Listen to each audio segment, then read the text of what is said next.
dans ces sanctuaires le révérend apôtre Raphaël Avoki. Pendant qu'il avance, je veux qu'on les reçoive avec des acclamations. Alléluia. Que le nom du Seigneur soit glorifié. Amen.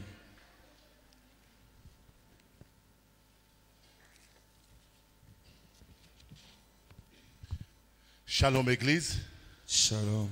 Quelqu'un peut élever sa main gauche et saluer la présence du Saint-Esprit. Prends ta main gauche, soulève ça très bien. Tu salues la présence de Dieu. Associe maintenant la main droite. Bougez cela, saluer la présence du Saint-Esprit. Maintenant, donnons les offrandes des acclamations à Dieu.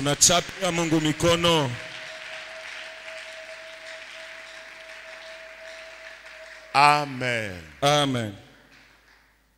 Nous renouvelons nos remerciements à l'apôtre Aaron pour la marque de confiance qu'il nous accorde pour que nous puissions encore vous parler cet après-midi. Vous aussi, les peuples de Dieu, soyez bénis pour votre présence. Aujourd'hui, nous allons parler sur la délivrance de notre étoile. La délivrance, c'est ça le sous-thème d'aujourd'hui, la délivrance de notre étoile. Comment nous devons être délivrés de notre étoile. Et nous allons prier. Nous allons prendre 3 textes. Suivez très bien parce que vous avez toujours suivi aussi de temps en temps les enseignements sur les étoiles. Mais je vous parle d'une manière un peu particulière par rapport à ce que Dieu me ramène pour la pensée de cet après-midi. Nous prenons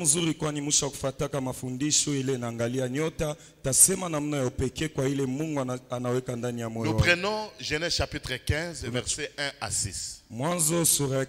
Écrivez directement les 3 passages, comme ça nous allons les lire rapidement.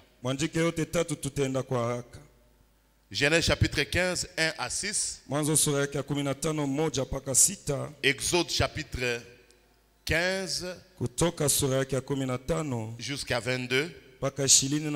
Et puis Matthieu chapitre 1, Matthieu chapitre 2, versets 1 à 11.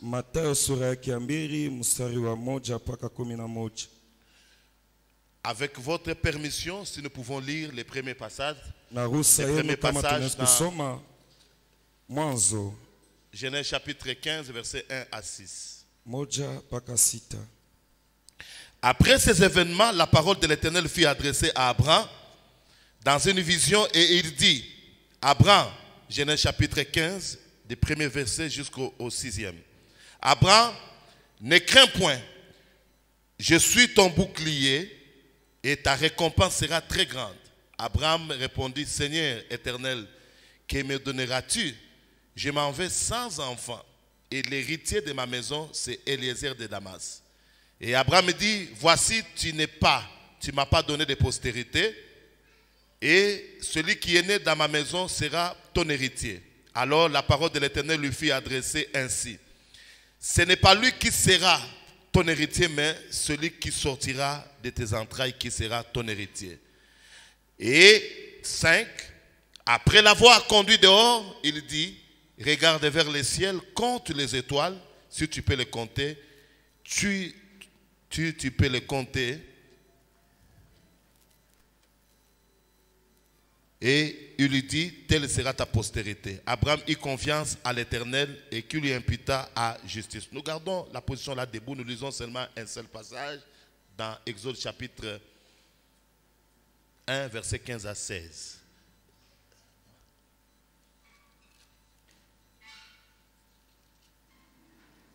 Ok. Exode chapitre 1, verset 15 à 16.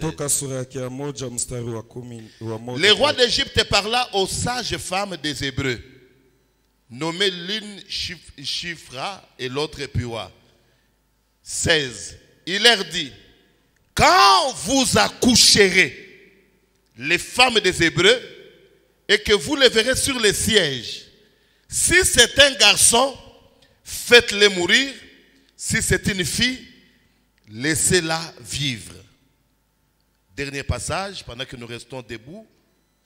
Matthieu chapitre 2.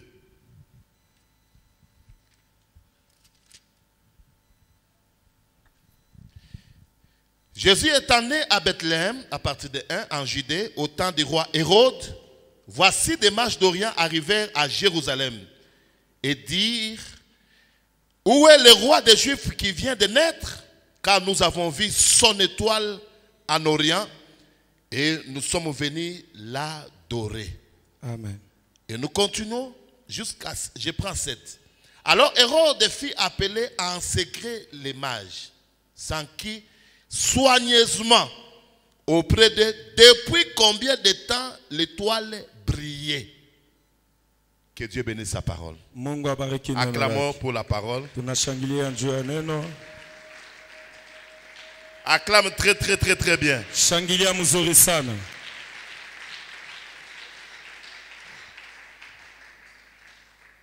Qu'est-ce qu'une étoile dans le contexte biblique?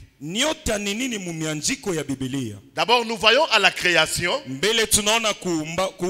Dieu va commencer à créer les premiers jours. Il va faire une séparation entre les ténèbres avec la lumière. Et ce fut un matin et ce fut le soir. Et le deuxième jour, il a créé. Il a créé d'autres choses le troisième jour. Et le quatrième jour, Dieu va créer les luminaires. Il va créer le soleil, il va créer la lune. Et il va créer les étoiles. C'est pour réellement éclairer la terre. Que Dieu nous bénisse. Amen. Il va créer les luminaires au quatrième jour. La lumière devait fonctionner pour le bien-être, n'est-ce pas, sur la terre. Mais nous voyons déjà au quatrième jour, les étoiles étaient créées. Dans le but d'éclairer. D'éclairer la terre. Comme la lune, la lumière. La lune et le soleil. Mais dans le contexte biblique, chaque fois que Dieu utilisait, il utilisait ce terme-là dans la Bible, étoile, dans le contexte biblique, une étoile signifie une destinée. Premièrement. Deuxième définition, une étoile signifie une postérité. Et troisième signification de l'étoile, l'étoile représente, typifie l'homme. Que Dieu nous bénisse. Amen. Vous êtes une étoile, je suis une étoile. Ta destinée, ça représente aussi ton étoile. Ta postérité représente aussi l'étoile. Maintenant, à ce qui concerne le fonctionnement des étoiles ou de notre étoile dans le contexte biblique, l'étoile d'une personne détermine même sa vie. Ton étoile détermine ta vie et situe ta vie. Et s'il y a beaucoup de gens qui ont de sérieux problèmes dans leur vie et qui doivent désirer la délivrance, c'est au niveau des étoiles. Beaucoup de gens sont combattus sur le plan des étoiles. Beaucoup de gens sont capturés par rapport à leur étoile. Beaucoup de gens, leur vie ne fonctionne pas parce que leurs étoiles n'éclairent pas. Donc c'est empêché quelque part dans le monde pandamonium, afin que cette étoile ne reflète pas son éclat comme il faut. Et lorsque l'étoile ne reflète pas l'éclat, ne brille pas complètement, d'une manière correcte, tu vas souffrir beaucoup dans la vie. utateseka sana mu maisha. Il n'y a rien qui marchera. Hakuna kitu kitendeka. Je répète que ta vie est fonction de ton étoile. Na nzulula maisha yako inatembea kulingana na Et nyota ta yako. délivrance aussi en Jésus-Christ dépend aussi de la délivrance de ton étoile. Ulifungulivu yako ndani ya Yesu Kristo inalingana na nyota yako. Ton étoile te représente toi-même, représente ta destinée, représente aussi ta postérité. Nyota yako inaonesha maelekeo yako, inaonesha kizazi kyako. C'est un domaine où le diable fonctionne et entraîne beaucoup de gens dans les échecs. Ni musemu ile shetani anatumika sana na shindisha watu sana. Écoutez, sikiliza. Bibliquement, nous avons étudié ceci. Biblia tunafunza hivi. Partout là où l'étoile était sortie, comme dans le contexte de lorsque Jésus était né à Bethléem, popote pale nyota ilitoka kama Yesu wakati alizaliwa kwa Bethlehem. L'étoile de Jésus a attiré les mages. Nyota ya Yesu ilikokota wenye akili. Au travers ton étoile, kupatana kulingana si tu deviens délivré, kama unafunguliwa, la première chose, kitu kia kwanza, ton étoile va attirer. Nyota yako itakokota. Il y aura l'effet d'attraction. Kutakuwa ile inaangalia kukokota. Il y a des choses que tu dois attirer vers toi. Kuko bitu Il y a des choses qui doivent venir vers kuko toi. Bitu binapasha kwa kwako. Et si tu n'attires pas des choses qui te sont destinées, kama donc il y a des sérieux problèmes au niveau de ton étoile. Lakini kuko mambo kweli toute étoile véritable est libérée. Nyota yote ni kwa ça doit attirer. Inapasha ukokota. Qui a dit amen? Amen. Il y a des choses que tu as. Quand est-ce que tu sauras réellement que ton étoile est libérée, tu es délivré à ce niveau, lorsque ton étoile va commencer à attirer. Wakati gani utasikia kama nyota yako inafunguliwa? Wakati utaanza ukokota. Deuxième fonction de ce que l'étoile fait, kazi ya pili ile nyota inafanya, l'étoile doit rayonner. Nyota inapasha kuangaza. Il y a le rayonnement. Inapasha kuangaza. Lorsqu'on parle de rayonnement, il y a la brillance. Wakati tunasema kuangala tunaona l'étoile même ici ça peut se cacher comment? Hata kama inafuchama namna gani. Mais lorsque ça apparaît, wakati inaonekana, même si le nuage cache comment, hata kama wingu inafuchika namna gani. Une fois c'est très loin. Paka wakati ni mbali sana. Mais ça éclaire. Lakini inangaza. Si l'étoile ne rayonne pas, kama nyota haiweke nuru, nous aurons des problèmes sérieux dans nos vies. Tutakuwa na mambo kweli maisha yetu. Et troisième chose, ton étoile nyota yako détermine ton succès, inaonesha uwezaji yako, ta réussite, kuweza kwako, et détermine l'éclatement de la gloire de Dieu. La gloire de Dieu se manifeste aussi en fonction de ton étoile. Ta vie doit rayonner par rapport à ton étoile. Il y a des choses que tu réussiras seulement lorsque ton étoile va être rayonnée. Il y a des choses qui viendront vers toi où tu vas les recevoir si ton étoile parvient à attirer. Il y a des gens qui n'attirent plus encore. Il y a des gens qui ne font absolument rien. Ils sont comme ça, c'est-à-dire leur étoile est brillée. Leur étoile est empêchée de fonctionner comme il faut. Dans la création, les étoiles étaient faites pour rayonner, pour éclairer. C'est parmi les luminaires. Je dis à quelqu'un ce soir, le temps arrive que tu dois éclairer aussi au nom de Jésus-Christ. Je dis à quelqu'un que tu dois éclairer au nom de Jésus-Christ.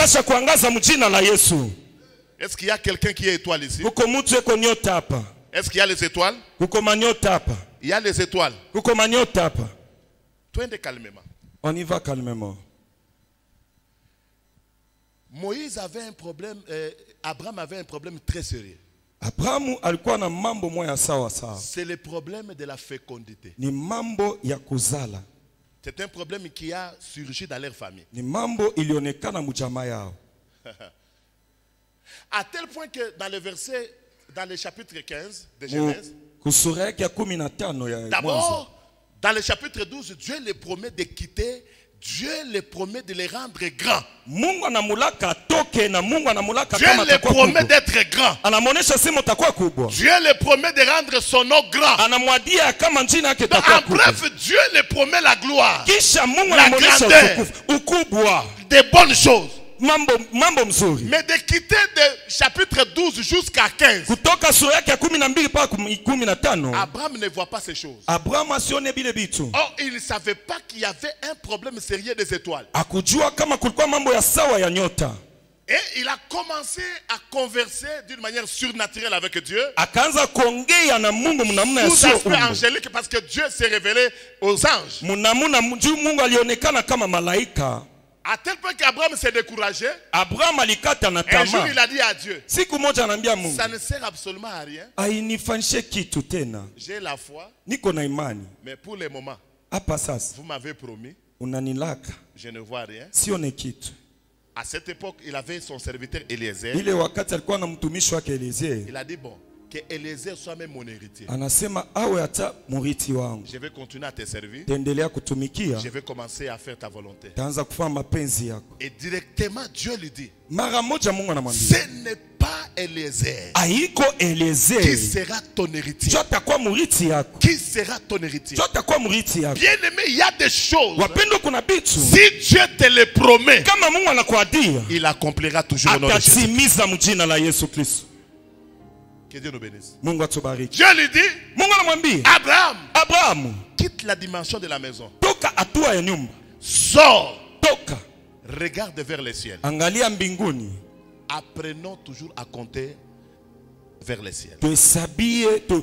Lorsque tout est compris, kama yote inavuluka, ne maudis jamais Dieu. Usilani Mungu. Apprenez à regarder au ciel. Ujifunze kuangalia mbingu. Lorsque il regarde au ciel, wakati aliangalia mbinguni, il voit beaucoup d'étoiles. Akaona nyota mengi. C'est là où les problèmes des étoiles ont commencé. So pale mambo ya nyota kanza.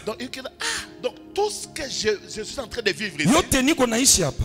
Dieu voulait lui dire que cela est lié à une étoile. Mungu alipenda kuniambia qui est cachée là-bas. Inafuchama kule. Mais lui ne voyait pas une étoile. Yasikone nyota moja. Il voyait beaucoup d'étoiles. Aliona manyota mengi. Lorsque Abraham a fait la lecture prophétique, wakati alifanya usomi ya kinabii, en lisant et en comptant le nombre des étoiles qui était impossible d'identifier le nombre correct, mkusoma hesabu ya nyota kwani kuwezekane kuhesabia. Abraham eut confiance à l'Éternel après avoir regardé aux étoiles. Biblia ne pouvait pas compter. Kisha kuangalia mbingu ile haikuweza. Parce que Dieu s'est révélé dans le langage des étoiles. Kwani Mungu alionekana mkusema ya manyota. Tout ce que tu es en train de chercher est au niveau des étoiles. Iko mwatua ya nyota. Il y a des étoiles. Kuko manyota. Oh, dans les étoiles. Lakini mu manyota que Abraham était en train de voir. Abraham alikuwa naona. Il y avait Isaac. Palikuwa Isaka. Il y avait Jacob. Palikuwa Yakobo. Il y avait Joseph. Palikuwa Yosef. Il y avait Jésus. Palikuwa Yesu. Il y avait aussi toi. Palikuwa nawe pia. Et Abraham ne pouvait pas compter. Hakuweza kuhesabia. J'aimerais dire à quelqu'un. Napenda kuambia mtu. Personne ne te connaît. Hakuna mtu anakujua. Même un ami intime. Hata rafiki wa ndani. Il te connaît pas comme Dieu te connaît. Kama Mungu vile anakujua. L'homme peut te connaître en partie. Mtu anaweza kukujua kusemu. Que Dieu nous bénisse. Amen. Lorsqu'Abraham a fait la lecture des étoiles, il a compris que celui qui devait recevoir dans sa vie, Isaac était une étoile là-bas. Amen. Mais Dieu l'a identifié, cette étoile. Beaucoup d'étoiles qui éclairent. Il y a ta postérité. Amen. Que Dieu nous bénisse. Amen. Et Dieu lui dit, telle sera ta postérité. Aujourd'hui, nous, l'église, nous sommes de la postérité d'Abraham.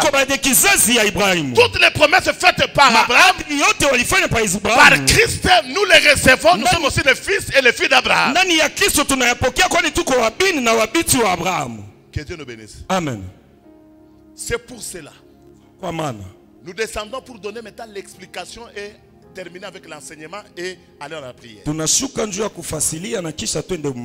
Au temps de Moïse, pour que Moïse arrive pour libérer Israël, il y avait un roi qui avait succédé l'autre pharaon, qui ne connaissait pas ce que son frère avait fait comme alliance avec Joseph. Mais la Bible dit que lorsque Israël, les enfants d'Israël sont devenus nombreux en Égypte et très puissants, parmi les décisions que le roi Pharaon avait prises, Première décision. Ya kwanza. Empêchons-les tuwazuize de sortir. Wasitoki. Deuxième décision. Ya pili. On les a chargés, on les a imposés. Waliwatia, waliweka buzito. Des travaux pénibles. Makazi ya pour nguvu. construire les villes de Ramsès et de Python. Il y a des gens comme ça qui sont des étoiles. On les impose. Donc on t'impose même la manière de manger. On t'impose même une vie que toi-même tu ne veux pas. L'autre loi qui était grave, une décision, il dit, lorsque vous verrez sur les sièges d'accouchement une femme juive accoucher un garçon, qu'est-ce qu'il faut faire? Il faut le tuer. Mais si c'est une fille, il faut la laisser. Oh, pendant ce temps-là, l'héritage, une grande bénédiction s'est située aux hommes. Mais aujourd'hui, la dispensation est pour tout le monde. Même pendant ce temps-là, Dieu, il y a des filles qui ont eu l'héritage. Que Dieu a donné la valeur. Mais pendant ce temps-là, qu'est-ce que Pharaon poursuivait? Écoutez, dans le domaine prophétique, quelqu'un peut prophétiser en donnant les noms. Il peut donner les numéros de téléphone. Ce n'est pas ce qui peut te faire trembler. La parole de Dieu est l'excellente des prophéties de toutes choses. Aujourd'hui, les féticheurs prophétisent. Les gens qui font la divination prophétisent. Une église réellement profonde est fondée et assise est fondée sur la parole de Dieu et sur les enseignements. Et les dons spirituels viennent compléter après. Pharaon avait pressenti qu'il y a la venue d'une étoile. Il y a la venue d'un Moïse. Il a vu ça d'une manière démoniaque, avec précision, que si c'était un mal, tuez-le. C'est toi qui ne connais pas ta valeur. Mais le monde des ténèbres connaît ce que vous êtes. Dites amen bien. C'est toi qui es un chrétien qui marche tu as la valeur. Tu as de la considération. Tu es fait des anges, ces anges de vent. Mais il fait de ses serviteurs des flammes, des feux. Que Dieu nous bénisse. Amen. Aujourd'hui, un mystique peut identifier un bon enfant de Dieu. Celui-là. D'ailleurs, lorsque les sorciers viennent en sorcellerie, ils n'arrivent pas à toucher les véritables enfants de Dieu parce qu'ils les voient toujours sur le plan spirituel avec le feu. Et nous identifient facilement. Mais nous, comme on est distrait, on n'est pas trempé spirituellement. Quelqu'un qui est en sorcellerie, tu ne connais pas. Mais Pharaon avait pressenti. Écoutez, certaines situations que tu es en train de vivre dans ta vie, cela est lié par rapport à ton étoile. On a déjà fait la lecture de ton étoile. On a déjà fait la lecture de ce que tu dois être, ce que tu dois faire. Et c'est comme ça que tu subis certains combats. Je vais vous expliquer avec preuve. C'est Moïse qui devait être le libérateur pendant cette période-là. Mais avant qu'il vienne au monde, une décision démoniaque de Pharaon, il faut tuer. J'aimerais dire à quelqu'un, tu es dans le plan de Dieu. On ne te tuera pas comme ça. Malgré cela, comme Dieu voulait que Moïse vienne, Moïse est venu.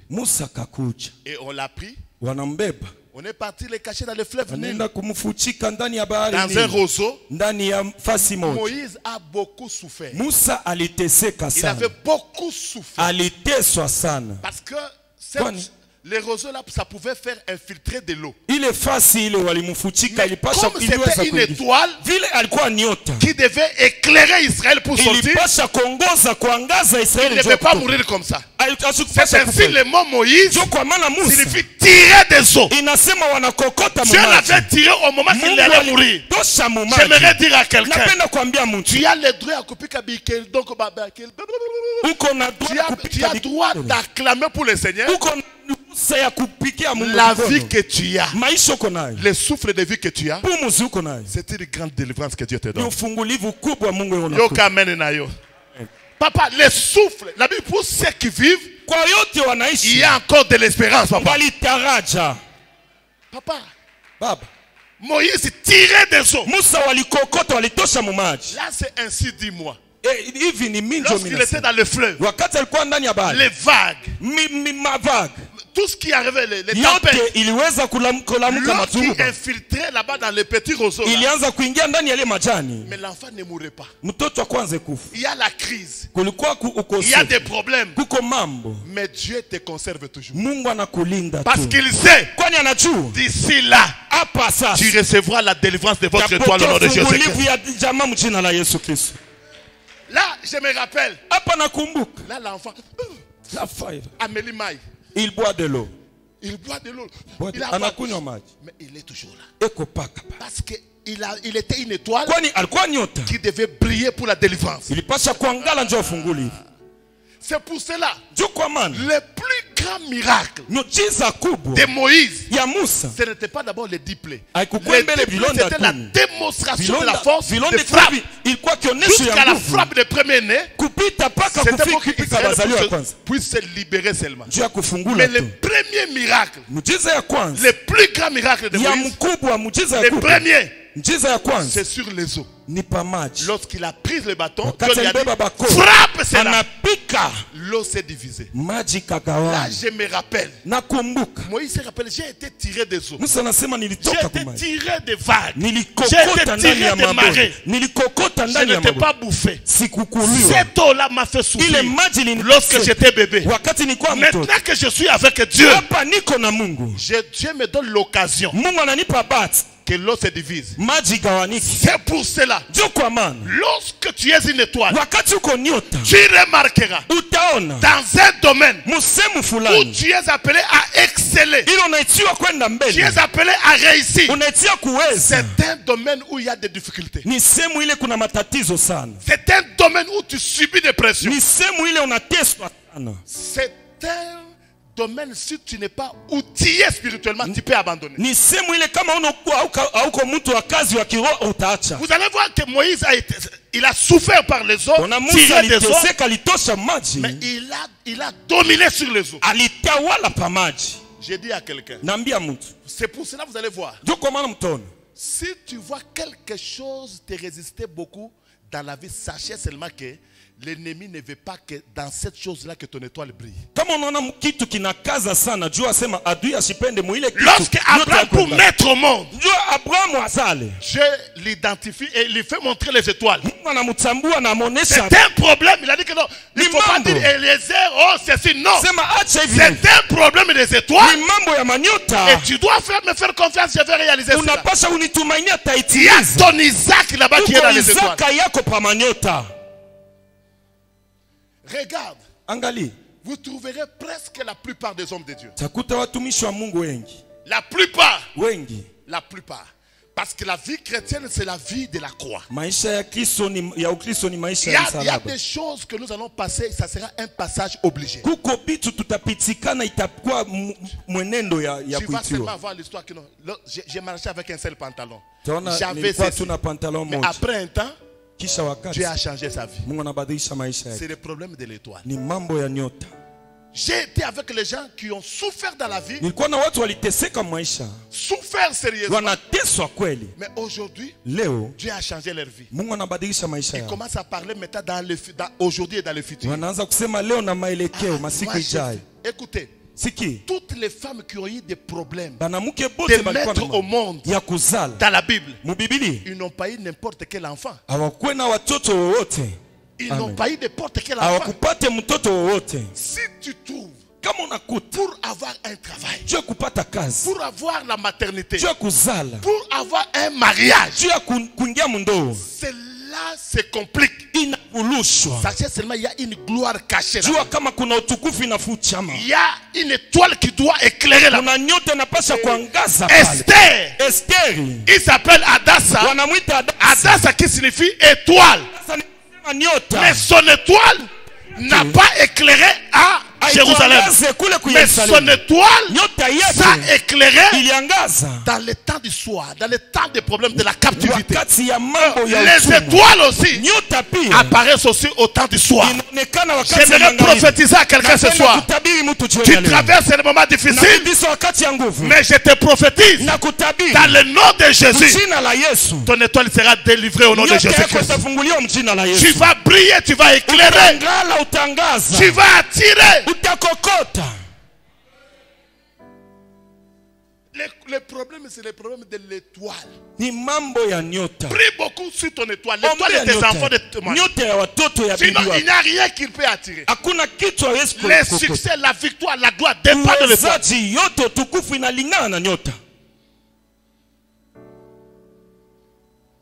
J'ai déjà béni un mariage. Le premier mariage dans notre église de Béni, c'était un mariage d'un blanc. Unaangalia dada. Tu regardes la sœur. Kichwa munene. Une grosse tête. Pourquoi ça va dessiner à Shaka Zulu? Un gros nez comme si on a dessiné des Shaka Zulu. Mais elle était persévérante. Toutes les prières dans l'église, elle était là. C'est pas toi non plus. Prie pour ta vie, prie pour ta délivrance. Tu pries comme un patron. Tu pries. Tu pries avec des Français. Seigneur, vous savez, ce blocage-là, il est bifungo. Je ne comprends pas. Si elle est. Est-ce que mambo ya vile utasema na français que est-ce que de quel problème tu vas parler avec c'est un problème d'attaquer. Ni mambo ya kuamakia. Moi je ne suis pas patron dans la prière. L'esprit m'emporte de prier. Des fois je bouge. Je connais ce qui ne marche pas dans ma vie. Maombi njo baba, maombi njo mama, maombi njo mari. C'est tout. Dieu vous donne l'occasion de 21 jours. C'est le 21 jours de votre délivrance. C'est le 21 jours de votre libération. Papa, on vit avec elle. Oh papa, j'ai un ingénieur américain qui veut me marier. Muzungu. Un blanc. Quel blanc? Quel blanc? Quel genre de blanc? 100%. 100% blanc. Moi-même pasteur. La sœur veut m'encourager.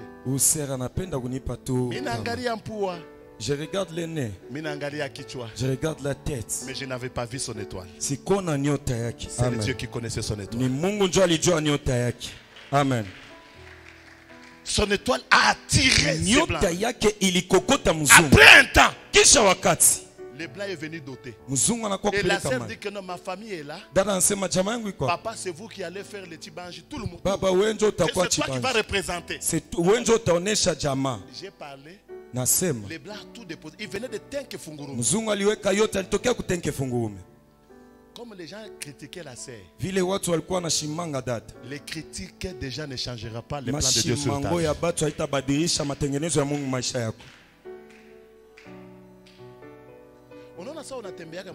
Tu vois quand tu marches en cours de route. Tu ne connais pas ceux qui parlent, on parle de toi. C'est le Dieu qui connaît. Amen. Papa, on m'injurie à l'église. Que mon mariage. Là, à cette époque-là, sur le Mamu, on venait d'innover un hôtel beau site. Avec son mari, ils ont loué là-bas. Bénissez le mariage. Ils ont acheté, ils ont mis des tapis. Allez. L'homme de Dieu vient. L'aventure continue. Ujanja inaendelea. Papa, j'ai prêché. Mina bariki, mina obiri. Et kisha c'est à kubariki. L'heure de la bénédiction. Venez. Dada moi mo peut parler. Une sœur blanche là-bas. Je ne sais de venir. Dada coach. Apollo, venez rapidement parce qu'on gagne le temps. Oui, venez. Papa, moi, on est dans voyez ce que j'avais fait. Ta réussite, ton mariage est derrière ton étoile. Si ton étoile est délivrée, papa, pika mbele magoti hapa. Na wewe unaanza kuinterpréter bien, hein? Mimi naanza kuyua hapa kuna naimba mais problème est l'étoile. Alléluia. Amen. Étoile interprétera. Donc mettez-vous à genoux, ce n'est pas que je vais vous bénir normalement. C'est un exemple. Alléluia. Papa, c'est à Baraka. L'heure de la bénédiction. Je commence à bénir. Seigneur, bénis-les. La première fois, je touche la tête du blanc. La main tellement Noël ya kweli ya 100%. La main était 100%. C'est pas ton sang de microbes. Manuel yako ya mikoshi kuna fanya ba virgule ba. Ton sang de microbes. Haina tena vitamine. Alléluia. Tu n'as pas de vitamines. Mais ya muzungu kuna glisser. Le blanc était en train de glisser. Mina glisser. Je touche, je glisse. Je priais. J'ouvrais un œil. Je regarde les yeux de la sœur. Je regarde la tête. Seulement elle. Et j'ai dit Amen. Amen. Le blanc prend la Bible. Sa femme. L'étoile est déjà délivrée. L'étoile a attiré le blanc. Je prophétise pour quelqu'un ce soir. Tu vas attirer la richesse. Tu vas attirer le mariage. Tu vas attirer ce qui te touche. Ah, j'ai dit à quelqu'un que ce soit tu vas attirer. Alléluia, tu vas attirer. Ce n'est pas seulement la beauté qui attire. Esther, ton étoile a attiré le roi. Même au boulot, si ton étoile est libérée, là où on n'engage pas les gens, on va te prendre. Et je vois les gens qui seront libérés par rapport à leur résultat du travail. Tu vas attirer le travail. C'est que tu vas attirer le travail. Tu vas attirer les faveurs. Tu vas attirer les bonnes. J'ai dit que tu vas attirer les bonnes choses. Si tu crois, tu dis Alléluia. Papa, il y a des choses. Si ton étoile est libérée, tu ne forceras pas que tu sois court, que tu sois mince, que tu sois mouchoko, que tu sois mubinji. C'est pas le problème c'est le problème de l'étoile. Ton étoile est libérée. Et je proclame ce soir que ton étoile soit libérée au nom de Jésus.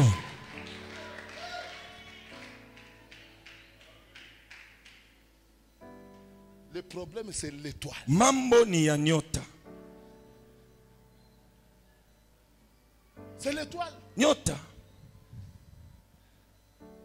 Hakuna mtu, tu n'attires pas. Il n'y a personne. Aokokote angalisho. Tu ne rayonnes pas. Awangale. Esther. Ces jours-là. Elles étaient nombreuses. Walikuwa wengi. Là c'est mon commentaire. Hapa ni kusema kwangu. La première dame. Ya kwanza. Maison de toilette. Mke wa kwanza nyumba ya kutengeneza. Elle s'est habillée. Elle a make-up. Elle a rangé. Je suis là. Ni quoi. Je suis là. Ni quoi. Le roi dit passe. Une autre arrive, elle est venue là. C'est blanchi. Je suis belle. Ni comme Rem. Je suis belle. Ni comme Rem. C'est ma toka. Sors avec ta beauté. Ça y a Esther. L'heure d'Esther. Comme son nom était Esther. Étoile. Esther adasa nyota. Ça c'est mon commentaire. Hapa ni kusema kwa. À la voilà décemment. Elle s'est habillée normalement. Comme une villageoise. Mais elle marche. Le roi a regardé. Le cœur a frappé.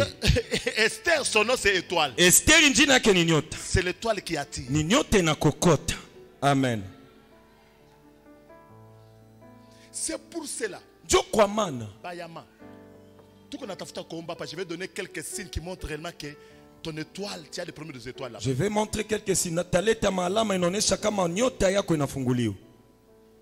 Mon premier fils, nous avons fait comme ça avec lui. Lorsqu'on a mis au monde, après 3 mois, nous allons à cette époque-là, les pédiatres à la Jekamine, c'était le fait gouverneur Kisulangoy. Nous sommes allés chez l'ex-gouverneur Kisulangoy et le docteur Mutoke pour confronter à cette époque-là. Et les propriétaires même de l'hôpital ici, sur Mama Emola. Bon, on regarde. L'enfant faisait des fièvres. Il avait des problèmes sérieux sur la santé. Lorsqu'on les teste, on dit qu'il est anémique. SS. Mais moi, je n'ai pas le sang SS. Moi, j'ai le groupe sanguin A+. Sa mère, c'est B+. Les médecins sont là. Qu'est-ce que ça peut faire que ça puisse sortir l'enfant à SS? Vous jouez avec les ils peuvent se modifier lorsqu'ils font la lecture d'une étoile. On a changé des hôpitaux. À un moment donné, l'enfant, toujours le sang et tout ça. Vers 3 ans. Nous sommes dit avec sa maman.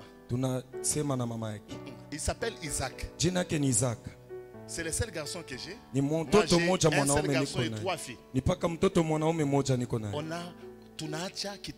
On a laissé les lits. Que Dieu, tu ne peux pas nous laisser un enfant. Nous donner un enfant pour nous faire souffrir. Dieu. Au moins que toi, tu es le Dieu qui délivre. Au moins que Mungu unafungula. Tout combat qui est derrière cet enfant qui sort. On a commencé à prier. On a fait 3 mois. On a vu que l'enfant après, il ne tombait plus malade. L'Esprit de Dieu nous a conduits. Aller avec lui à l'hôpital. Nous allons à l'hôpital. On regarde. L'enfant a le sang B+. Jusqu'à aujourd'hui, très robuste, il n'est pas malade. Ce qui se passe, c'est quoi? L'enfant a commencé l'école primaire. À Imara. Premier de la classe avec des cadeaux. Il a terminé. Il a fait le collège ici, c'est quoi? Il y a l'électronicien. Salama. Premier. Il a terminé premier avec des diplômes. Il est parti en Afrique du Sud. Au moment que je vous parle ici, il est retenu professeur. Distinction de distinction. On a compris. Le diable, il avait vu l'intelligence de l'enfant. Il avait vu l'étoile de l'enfant. Il voulait le tuer avant pour empêcher sa réussite, sa gloire. Amen. C'est pour cela que je ne blague pas avec la prière. Je prie chaque fois pour mes enfants. Je mets le sang de Jésus. J'implore le feu. Parce que toi, tu ne vois pas l'intelligence. 12%, 14%. Quand il fait 12%, il est intelligent. On combat s'il réussit. Lorsque la Bible dit qu'il n'y aura ni femme qui va avorter, ni femme qui va stérile. Est-ce que la Bible trompe? Non! C'est un problème de l'étoile.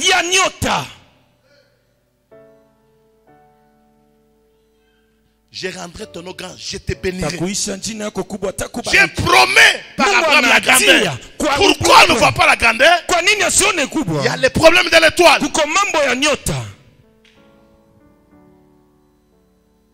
Avant de donner 4 signes, nous entrons en prière. Une maman aussi, à l'époque, pour mettre au monde comme ça. Après un temps, nous étions avec lui à l'église. Dieu nous a même parlé que nous voyons que tu vas accoucher les jumeaux. Dieu est parti même au-delà de ce que nous avons prophétisé. Après un temps, son mari souffrait. Il restait au niveau de la Rouachi, dans une bicoque. Vers le soir, son mari s'est débrouillé en faisant même un travail de chauffeur. Ils viennent d'avoir. Ils vont aller à la Jekami voir le docteur Kamangamang. Directement, c'est le jumeau. À 6 mois. Après, la maman va sentir les douleurs. Elle rentre encore, on fait l'écho. Toujours des enfants. On a identifié c'est les 2 garçons. Mais à quelques 3 semaines d'accouchement, la même douleur l'a continué. On rentre, on voit toujours 2. Rentrer à l'époque, c'est Don Bosco qui carburait. On part là-bas pour qu'on fasse la radiologie. Lorsqu'on fait la radiologie, on voit l'apparition du 3e enfant. Après 2 semaines, la maman accouche. Premier enfant, 2 kg 300, 2 kg 800. Deuxième, 2 kg 650. Et une fille qui a même le nom de mon épouse. Ces enfants-là, ils ont 21 ans.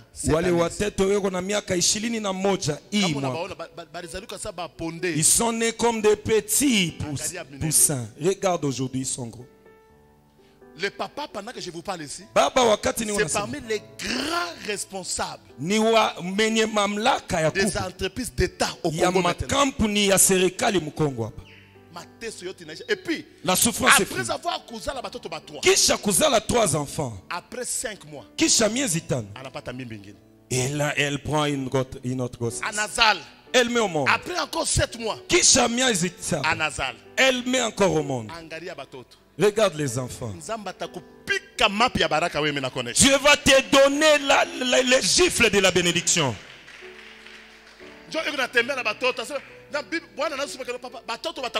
Le mari dit, ils vont manger quoi?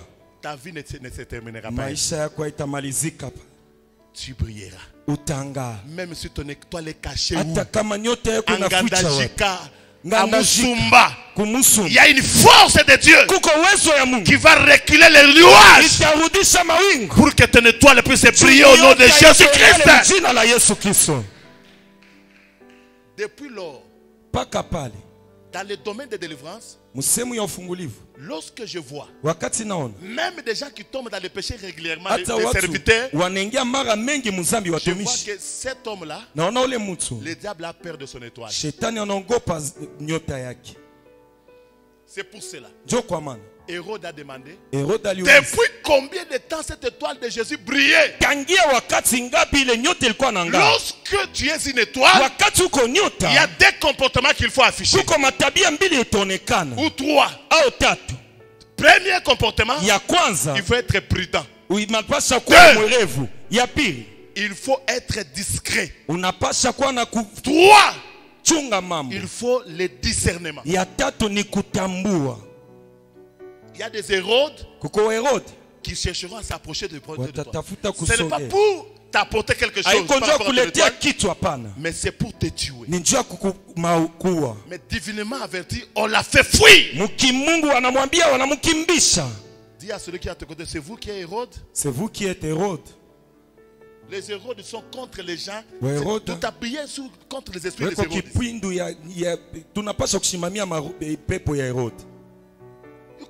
Même si il y a des gens. Ce qui ne te concerne pas.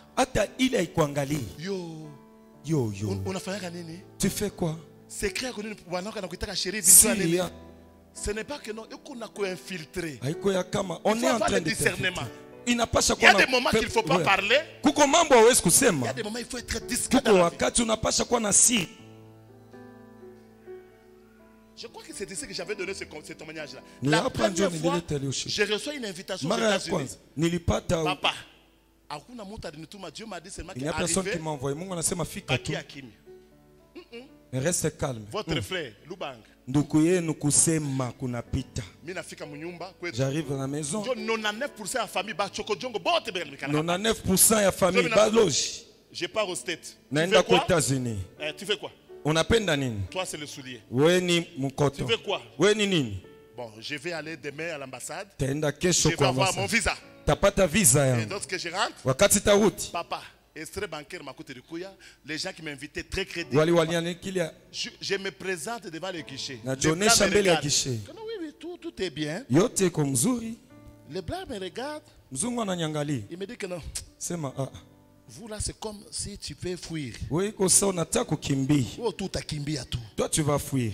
Bon, tu vas venir prochainement. Je vais discuter que non, mais si on ne te donne pas le visa. C'est après que Dieu m'a dit, est-ce que moi je t'avais dit, il y a des combats, tu dois les mener silencieusement. Lorsque Dieu te dit, c'est pour ça que la Bible dit, faites à tout temps, par l'esprit, toutes sortes de prières. Toi tu sors. Je vais faire. Vous ne voyez même pas le langage. Lorsque les gens construisent des grands bâtiments, vous voyez même les parlements qu'on fait ici. On fait toujours la clôture, même les stations. C'est après que l'inauguré on termine. On va ouvrir.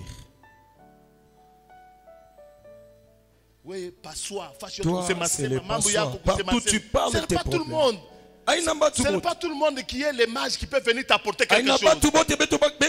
Il y aura aussi les héros. Mais j'ai prophétisé sur toi que tous les héros de tombent sur ton char. J'ai dit que tous les héros de tombent au nom de Jésus-Christ. 4 signes. Et je termine pour la prière. Rapidement, je vais le détailler. Qui montre réellement que tu as les problèmes au niveau de ton étoile. Et tu dois recevoir la délivrance. Premier signe.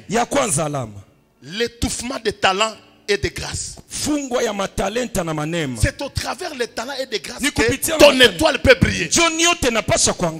Si tu vois que tu n'excelles pas au domaine des talents, c'est une grâce que Dieu t'a donnée. Sachez seulement que tu as un étudié étouffé. On étouffe ton étoile. Ton étoile est déterminée par rapport à ce que Dieu t'a donné. C'est dans cela que Dieu va éclater sa gloire. Deuxième signe. Les problèmes des étoiles créent comme signe le désespoir. Chaque fois le diable va créer certaines situations pour nous déconcentrer, avoir la foi en Dieu. Je suis fatigué, je prie. Ma vie est toujours comme ça. Je ne me perds au monde. Je n'évolue pas. Bien aimé, ne te décourage jamais. Allez jusqu'au bout. J'ai dit, même si on marie tout le monde, la liste des mariés n'est pas encore clôturée. Faut jamais. Oh non, j'ai beaucoup prié. Mais moi, papa, Baba, ton étoile est là. Active la prière. Il y aura la visibilité. Ne te décourage jamais. Lorsque Abraham a lu seulement, il a vu les étoiles, il eut confiance. Il s'est découragé déjà. Ne te décourage pas, tu n'es pas le dernier. D'ailleurs, la Bible dit que les derniers seront les premiers. Je te vois que c'est toi qui seras le premier.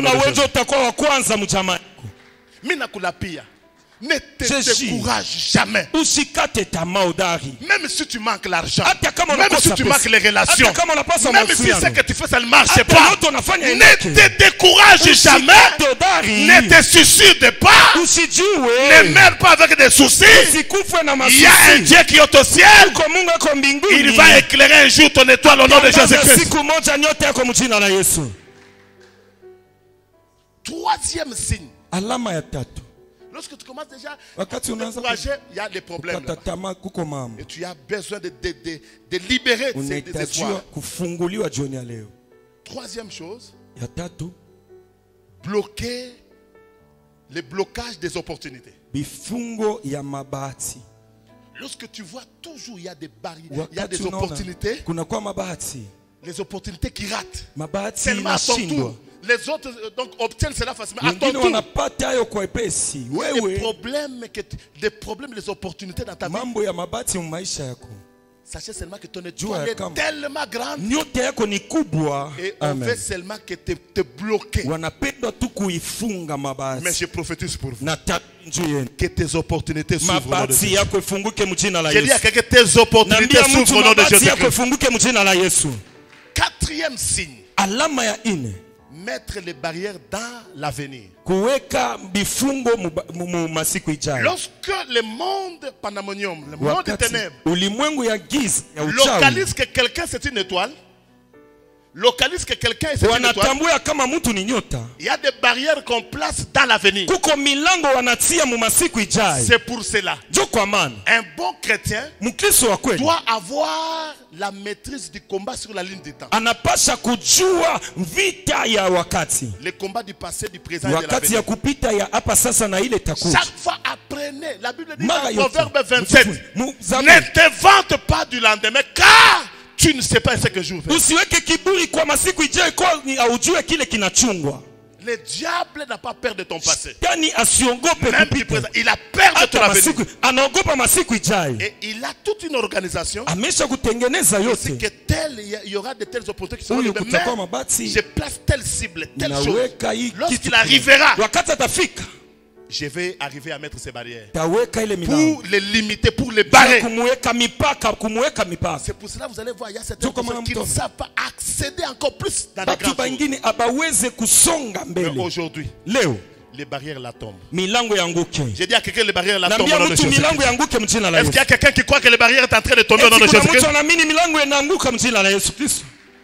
Et dernière chose, précipiter la mort d'une personne avant le temps de Dieu. Hérode, en faisant la lecture de l'étoile de Jésus, il n'allait pas l'adorer. Il voulait aller le tuer. Moïse, on a voulu le tuer avant qu'il vienne. Par Pharaon. Écoutez, surtout les gens très importants, les espoirs des familles, les gens très intelligents qui meurent beaucoup et qui meurent souvent. Et même si vous allez chez les féticheurs, on ne demande pas celui qui est moins cher. On cherchera toujours les Joseph.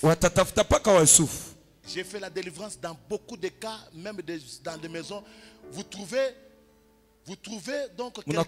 C'est pour cela qu'il ne faut jamais envier. Tout le monde n'a pas l'argent propre. Il y a des gens qui ont l'argent sale. Tu l'envies. Il a même 4 enfants. Il n'y a rien de spécial là-bas. Peut-être il a sacrifié l'intelligence. Les tels enfants qu'on sacrifie, ce sont des enfants très intelligents que le monde des ténèbres demande comme sacrifice.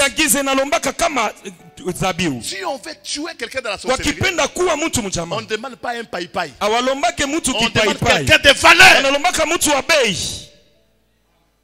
Tu verras seulement lui. Mais pour vous, tu ne mourras pas comme tout le monde.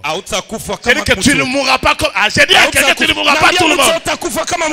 Mais toi debout, tu dis que non, je ne mourrai pas, je vivrai, je rencontrerai les œuvres de l'Éternel. Allez, parle cela au nom de Jésus.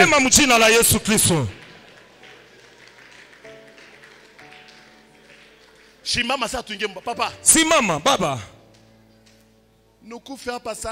Que je meurs maintenant. Quelqu'un m'a dit, pasteur. Pasteur, on a dit il est mort. L'autre est mort. L'autre vient de rêver pour moi. On t'a vu, tu es mort. Je lui ai dit que c'est toi qui vas mourir. C'est que je meurs pourquoi? Pour les plus robustes. Est-ce que Dieu a déjà dit? Nous craignons Dieu. Que je meurs pourquoi? Qui va garder mes enfants? Est-ce que tout le monde Laissez-moi vivre. Pourquoi tu vivre? Qu'on te laisse vivre. Que tu termines votre film de la vie avec Jésus-Christ. J'ai dit à quelqu'un ce soir, tu ne mourras pas pauvre, tu ne mourras pas dans la bassesse, tu ne mourras pas dans de telles conditions. Les barrières doivent tomber au nom de Jésus-Christ. Amen.